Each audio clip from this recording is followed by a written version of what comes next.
Humanitarian aid of the church and the work of the church is really on two different levels. There's a very local level where local bishops who look after a congregation of the church seek out the poor and the needy, and they will provide help, whether that's food or whether that's paying for bills or giving other forms of assistance. On the other side, the church also responds to any natural disaster or any famine anywhere in the world. The church has Christian principles. One of those principles is to assist people in need. It assists its own members when they are in need, in the same way that the church did in the times of Christ and the apostles.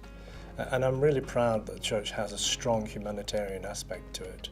It is one of the first responders to any domestic crisis. In the recent hurricane in America, on the East Coast, Hurricane Sandy, the church was one of the first responders to provide aid and support for people whose lives and homes have been turned upside down, sometimes literally.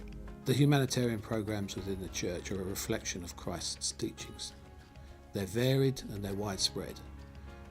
They can be simply helping people who are in need with food or financial resources. They help people get an education, which is critical, particularly in the emerging economies of the world.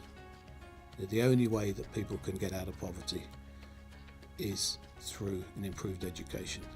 So the church applies an enormous amount of resources to that, and it bears fruit very, very quickly.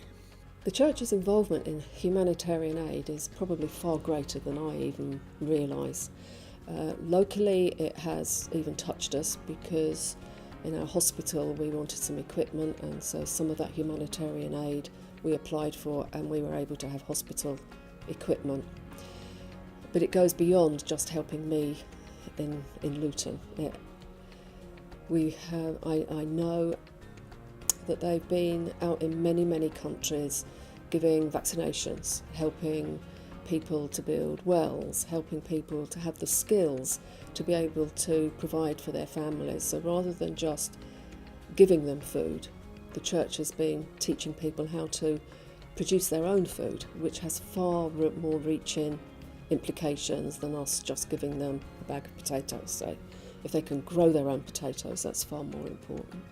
The church humanitarian program also includes emergency response, famine relief, medical supplies, inoculation programs in the third world, and really vast amounts of resources are put to ensure that the church as a whole can respond to emergencies extremely quickly.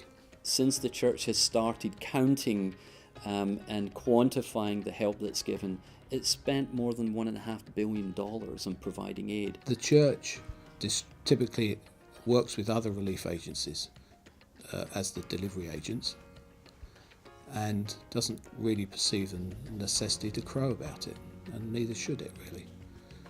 I think once you've been to an area that's been affected by a disaster, or where the church has applied its resources to relief, people do know about the church's efforts. But we're not trying to run an advertising campaign here. What we're trying to do is make an impact and make people's lives better.